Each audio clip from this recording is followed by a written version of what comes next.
Hello नमस्कार जय हिंद। दोस्तों आज मैं बात करूंगा ह्यूमन जियोग्राफी के बारे में। दोस्तों ह्यूमन जियोग्राफी क्या है और उसका स्कोप क्या है और उसका नेचर क्या है। दोस्तों दरअसल दोस्तों जो स्टूडेंट्स होते हैं उनमें बहुत ज़्यादा जो प्रॉब्लम्स होती है स्कोप ह्यूमन जियोग्राफी का याद करने में और नेचर को याद करने में। आगे बढ़ने से पहले दोस्तों मैं आपको ये बता दूँ कि ह्यूमन जियोग्राफी होता क्या है। दोस्तों दरअसल दोस्तों ह्यूमन जियोग्राफी एक ब्रांच होती है जियोग्राफी की, ठीक है। एक ब्रांच होती है ज्योग्राफी की जो खास तौर पे स्टडी करती है ह्यूमन की सोसाइटी के बारे में और ह्यूमन की कल्चर्स के बारे में, ठीक है। और दूसरे नंबर पे जो ह्यूमंस का मतलब कि उसके आसपास जो सराउंडिंग एनवायरनमेंट उसके साथ क्या रिलेशन है उसके साथ भी ये स्टडी करती है। दरअसल दोस्तों ह्यूमन जियोग्राफी आप कह सकते हैं कि जो इकोलॉजी जो ईवीएस की एक टर्म होती है उसके मतलब कि उसकी तरह ये ह्यूमन जियोग्राफी भी मतलब कि मैन और उसके एनवायरनमेंट के बारे में स्टडी करती है। लेकिन जो ह्यूमन जियोग्राफी दोस्तों ह्यूमन जियोग्राफी क्या करती है, इंसान की और इंसान के आसपास जो उसकी स्पेस है उसके बारे में क्या रिलेशन है उसकी स्टडी करती है। और दोस्तों बल्कि जो मतलब कि इकोलॉजी होती है तो इकोलॉजी स्टडी करती है मैन और उसके इन्वायरमेंट सराउंडिंग के साथ क्या रिलेशनशिप है, कैसे वो इंटरेक्ट होते हैं एक दूसरे के साथ, वो उसके बारे में करती है दोस्तों। और दोस्तों मैं आपको ये बता ह्यूमन जियोग्राफी में जो तमाम मतलब कि इंसान के बनाए हुए जो अब छाप होते हैं, इम्प्रिंट्स होते हैं और जो मटेरियल कल्चर होता है दोस्तों, शायद आपने जो कल्चर पढ़ा होगा शायद what is culture and what are the main types of the culture. एक मटेरियल कल्चर होता है दोस्तों। दोस्तों मटेरियल कल्चर आप कह सकते हैं कि जो मतलब कि ह्यूमन जो इंसान जो होते हैं वो बनाते हैं मतलब कि बिल्डिंग्स बनाते हैं, हाउसेस बनाते हैं, सेटलमेंट बनाते हैं और ट्रांसपोर्ट का जो उनका सिस्टम होता है एंड कम्युनिकेशन का उनका जो सिस्टम होता है, अलग अलग जो ट्रेड फील्ड्स वगैरह होती हैं दोस्तों, वो स्टडी करता है। मतलब कि सोच लो मटेरियल जो कल्चर्स होता है उसके बारे में स्टडी करता है ह्यूमन जियोग्राफी। आप इजिली आप मतलब कि एक सिंपल सी डेफिनेशन बता दिए कह सकते हैं इसकी कि human geography is the branch of the geography which is concern with the human societies and the cultures and it also study the man and it environments. ये मतलब कि आप दोस्तों सिंपली तरीके से डिफाइन कर सकते हैं कि जो ह्यूमन की सोसाइटी को स्टडी करता है और कल्चर्स को और जो उसके ह्यूमन के और इन्वायरमेंट के बीच में जो रिलेशनशिप है। अब मैं बात करूंगा दोस्तों नेचर के बारे में कि what is the nature of the human geography. Before अगर आपको मतलब कि ह्यूमन जियोग्राफी के जो नेचर है वो पता नहीं होगा दोस्तों तो आप ह्यूमन जियोग्राफी को समझ नहीं पा सकते। ह्यूमन जियोग्राफी का नेचर सबसे पहले इंपॉर्टेंट ये है कि आपको ये पता होना चाहिए कि what's the meaning of the nature. ये नेचर कुदरत वाला नहीं दोस्तों, फितरत। कि इसमें ह्यूमन जियोग्राफी में क्या फितरत होती है, ये किन किन के बारे में स्टडी करता है ह्यूमन जियोग्राफी, उसमें क्या नेचर है। सबसे पहले ये किसके बारे में स्टडी करता है दोस्तों, जो स्पेशल एनालिसिस होता है। मतलब कि मैंने आपको बोल दिया कि ह्यूमन जियोग्राफी किसके बारे में स्टडी करेगा, नेचर इसका क्या बताता है, बोलते हैं स्पेशल एनालिसिस जो ह्यूमन पॉपुलेशन का होता है, इंसान की जो पॉपुलेशन कहाँ कहाँ पे बसी हुई है और मतलब डेमोग्राफिक जो मतलब कि इंसान की पॉपुलेशन कैसे बढ़ रही है, उसकी डेंसिटी वगैरह वगैरह, उसका जो साइज़ वगैरह और कहाँ कहाँ पे वो ज़्यादा स्पेस है, कहाँ कहाँ पे वो डेंस है, ये स्टडी करता है ह्यूमन जियोग्राफी। मतलब कि आप कह सकते हैं कि special analysis of the human population.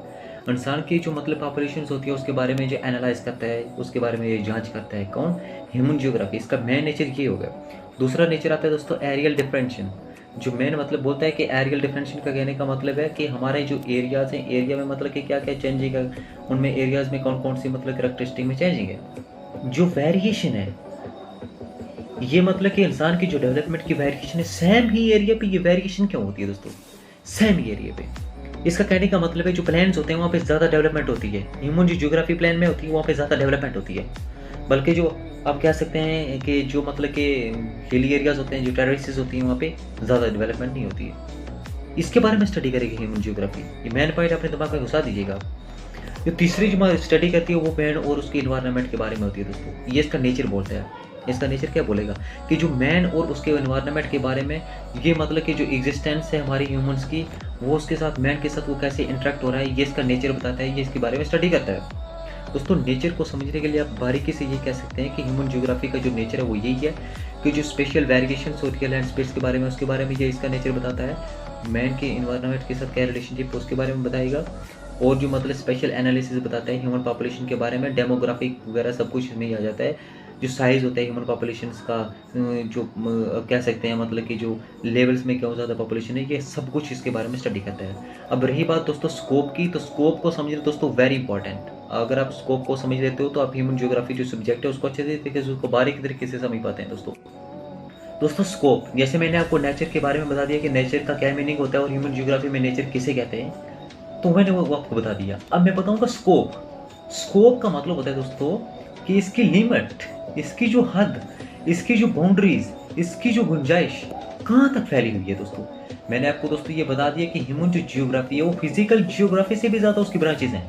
Physical geography के दोस्तों बस यही दो तीन ब्रांचेस है। पहला उसमें आता है ओशियोनोग्राफी आता है, फिर जियोमॉर्फोलॉजी आता है, और जियोमॉर्फोलॉजी को फिर मतलब कि एक ब्रांच में डिवाइड किया जाता है जैसे जियोलॉजी, और ओशियोनोग्राफी मैंने बता दी, क्लाइमेटोलॉजी आता है दोस्तों इसमें, ठीक है।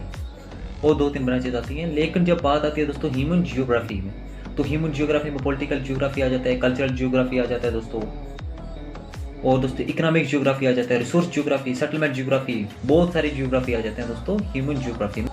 तो आप कह सकते हैं कि इसकी इतनी सारी जो मतलब ह्यूमन जियोग्राफी की ब्रांचेज हैं, छोटी बड़ी ब्रांचेज, मैं आप ये कह सकते हैं कि इसकी लिमिट बहुत बड़ी है। जितनी ज़्यादा इसकी लिमिट होती है उतना ज़्यादा इसका स्कोप होता है। हर एक सब्जेक्ट का एक स्कोप होता है दोस्तों। जैसे कि ईवीएस का क्या स्कोप है कि ईवीएस मतलब कि ईवीएस का ये स्कोप है कि वो पूरे इन्वायरमेंट में जो सब कुछ होता है, जो इन्वायरमेंट में चेंजिंग आती है, इन्वायरमेंट में डिग्रेडेशंस होती है, उसके बारे में स्टडी करती है। मतलब उसका स्कोप बहुत ही बड़ा है ईवीएस में। इसी तरीके से इन द सेम वे जो ह्यूमन जियोग्राफी में, ह्यूमन जियोग्राफी का जो स्कोप है वो भी बहुत बड़ा है, क्योंकि इसकी जो ब्रांचेज, इसके जो डिसिप्लिन हैं वो बहुत बड़े हैं दोस्तों। सबसे पहले ह्यूमन जियोग्राफी तो आपको पता होगा कि उसकी जो ब्रांचेस हैं, तो अब उसकी जो लिमिट कहाँ तक है, उसकी बाउंड्री कहाँ तक है वो बताता हूँ आपको। इसका जो स्कोप बताता है कि सबसे पहले ये पॉलिटिकल जियोग्राफी में जाती है। मतलब पॉलिटिकल जियोग्राफी में जो नेशंस होते हैं, स्टेट्स होती हैं, जो बाउंड्रीज होती हैं, उनके बारे में वो स्टडी करेगी पूरा। यहाँ पॉलिटिकल जियोग्राफी में ये नहीं रुकती है। अब कल्चरल जियोग्राफी में इसकी फील्ड है। कल्चरल जियोग्राफी में जो ह्यूमन कल्चर्स होते हैं, सोसाइटीज़ के अलग अलग जो कल्चर्स टाइप्स होती हैं, अलग अलग जो मतलब रीजन्स में अलग अलग कल्चर होते हैं, बहुत ही लंबी जो मतलब कि दोस्तों एक फील्ड है ये ह्यूमन जियोग्राफी, उसके बारे में स्टडी करेगी। और दोस्तों रिसोर्स जियोग्राफी होता है कि रिसोर्स को कैसे यूटिलाइज करना है, कहाँ कहाँ पे कौन कौन से रिसोर्स पाए जाते हैं। ये भी एक मतलब कि ह्यूमन जियोग्राफी के मतलब स्कोप है दोस्तों। एक एक पॉइंट आप मेन पॉइंट लेके दोस्तों, तो ये ह्यूमन जियोग्राफी का जो स्कोप है अच्छे तरीके से समझ पाते हैं हम दोस्तों। अब बाद में दोस्तों इसकी बात की जाती है कि इसका जो एक इकोनॉमिक जियोग्राफी होती है। इकोनॉमिक जियोग्राफी में दोस्तों बताया जाता है कि ये मतलब कि मिनरल्स क्या होते हैं, मेटल्स वगैरह क्या होते हैं, ये इकोनॉमिक जियोग्राफी में पूरा मतलब कि बता देंगे दोस्तों।